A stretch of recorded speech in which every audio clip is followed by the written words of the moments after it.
Iran imeshambulia vituo vya kijeshi vya Marekani nchini Jordan, Bahrain, Kuwait, huku Marekani ikishambulia kiwanda cha maji nchini Iran. Kiwanda cha kuzalisha maji ya chupa kilichopo katika eneo la Deuran, mkoa wa Ilam, magharibi mwa Iran, kimeripotiwa kulengwa katika shambulizi la Marekani, kwa mujibu wa maafisa eneo hilo. Kwa mujibu wa taarifa hizo, shambulio hilo lililenga kiwanda kilichopo karibu na kijiji cha Nairba katika wilaya ya Musian kwa kutumia makombora matatu. Gavana wa Deuran amesema hakuna vifo wala majeruhi walioripotiwa, lakini shambulio hilo limesababisha uharibifu wa vifaa na miundombinu ya kiwanda. Mamlaka zinaendelea kutathmini kiwango cha uharibifu, huku taarifa zaidi zikisubiriwa. Wakati huo, jeshi la Iran limetangaza kuwa limetekeleza awamu ya 7 ya operesheni yake, likidai kufanya shambulio la ndege isiyo na rubani drones dhidi ya kituo cha anga cha Izlaq nchini Jordan. Katika taarifa rasmi, jeshi hilo lilisema lililenga maeneo yanayohifadhi ndege za kivita aina ya FA-18, majengo ya makazi ya wanajeshi pamoja na ghala kubwa la vifaa linalotumiwa na jeshi la Marekani katika kambi hiyo.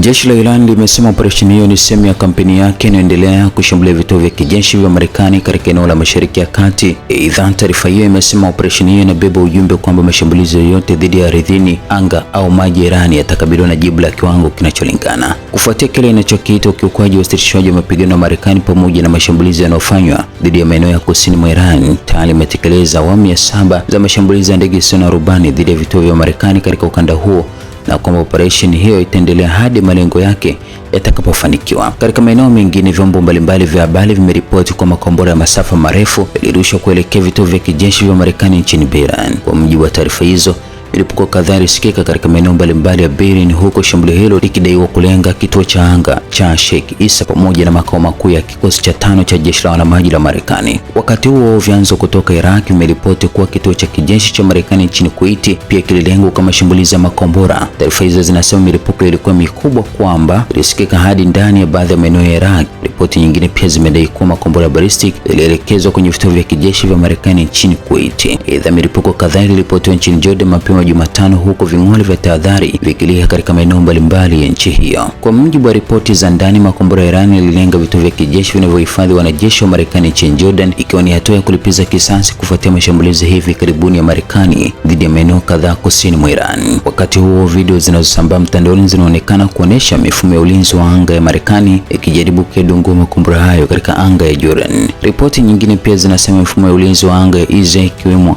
Iron Dome iliwashwa ili kujaribu kuyazuia makombora yaliyokuwa yakipita katika anga ya Jordan. Picha zilizochapishwa baada ya mashambulizi hayo zinaonekana kuonesha kombora likigonga moja kwa moja kituo cha kijeshi cha Marekani kilichopo kaskazini mashariki mwa Jordan.